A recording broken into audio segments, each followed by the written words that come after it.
भारत और इजराइल के बीच रिश्तों को और मजबूत करने के लिए प्रधानमंत्री नरेंद्र मोदी और इजराइल के प्रधानमंत्री बेंजामिन नेतन्याहू की मौजूदगी में कई समझौतों पर हस्ताक्षर किया गया। इजराइल दौरे पर पहुंचे प्रधानमंत्री नरेंद्र मोदी के दौरे के बाद भारत और इजराइल के बीच 16 समझौते हुए हैं, जिनमें आर्टिफिशियल इंटेलिजेंस, साइबर सुरक्षा, education, innovation, agriculture, geophysical exploration, maritime heritage, fisheries, aquaculture, commerce और साइबर सिक्योरिटी क्षेत्र से जुड़े समझौते शामिल हैं।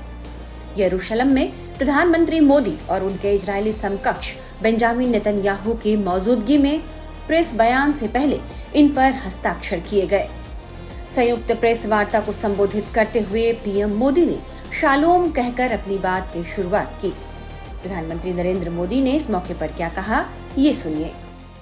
प्रधानमंत्री और मेरे मित्र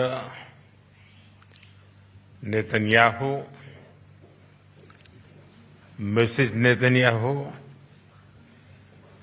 दोनों देशों के डेलीगेट्स, मीडिया के साथियों, नमस्कार, शालोम।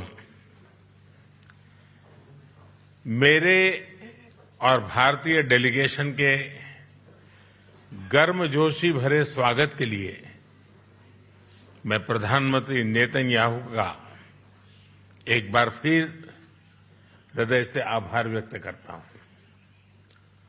9 वर्ष पहले मुझे इजरायल की यात्रा करने वाले पहले भारतीय प्रधानमंत्री बनने का सौभाग्य मिला था।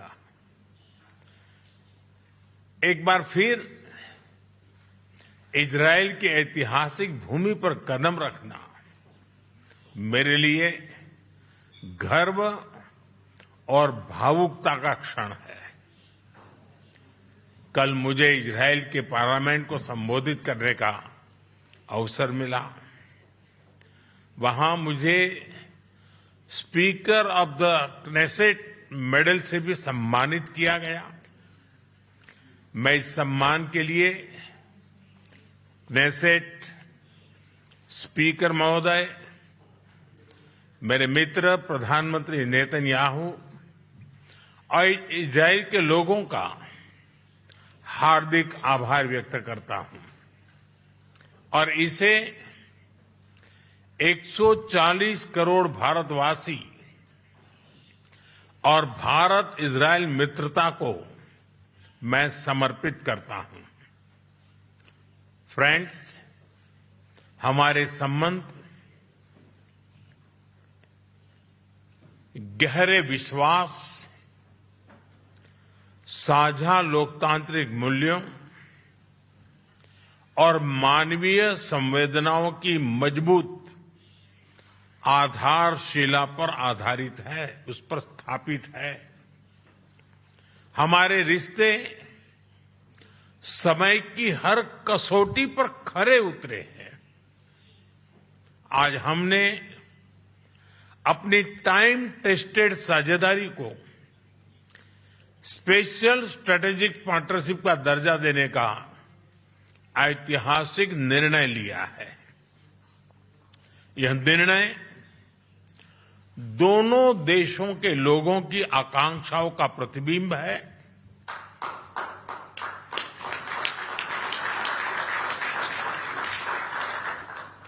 फ्रेंड्स, आज की बैठक में हमने अपने सहयोग को नई दिशा और तेज गति देने पर चर्चा की। हमारा आर्थिक सहयोग ग्रोथ, इनोवेशन और शेयर प्रॉस्पेरिटी का इंजन बना हुआ है। आपसी निवेश को बढ़ावा देने के लिए हमने पिछले वर्ष बायलैटरल इन्वेस्टमेंट एग्रीमेंट किया।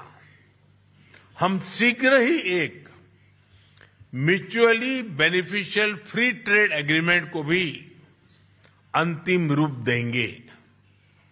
टेक्नोलॉजी हमारी भावी साझेदारी का केंद्र है।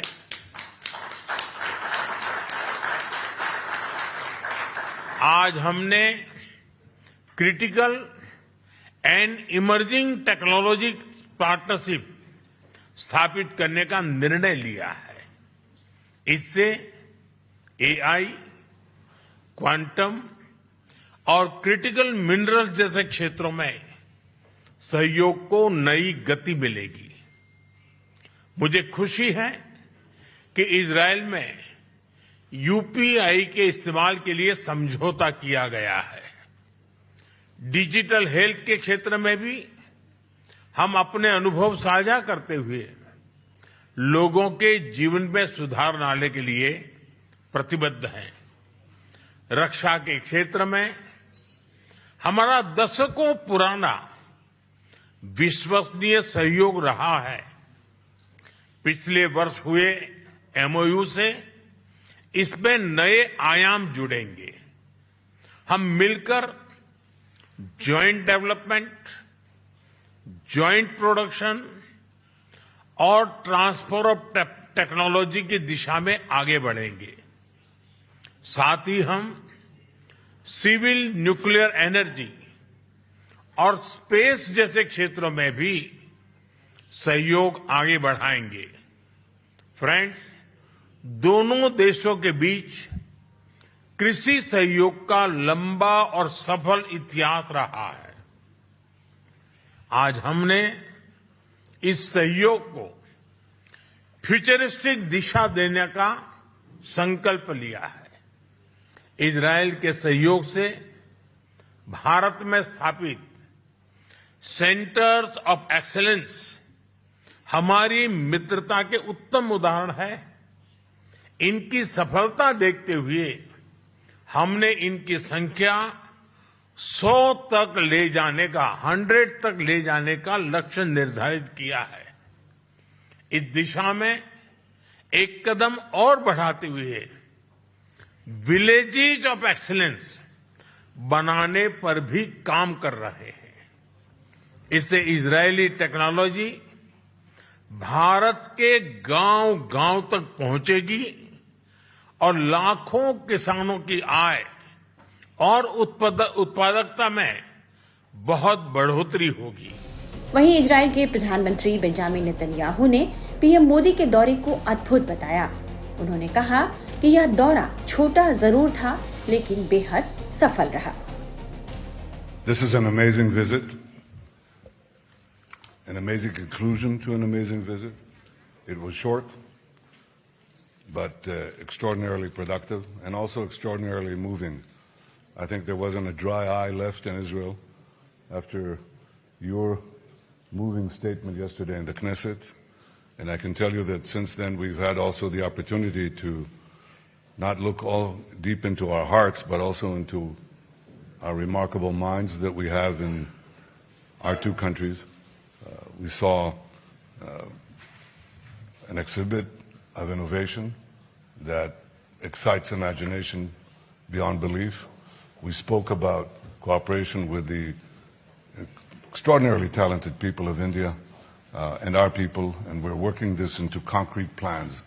I'll just give you two examples. You talk about precision agriculture. You know what that means. It means you don't average irrigate a field. You target a specific part. No, you target a specific plant. You water a plant. Well, why can't you water a specific student's mind? When we talk about precision education, we have now the software and the AI to reach every young student, boy or girl,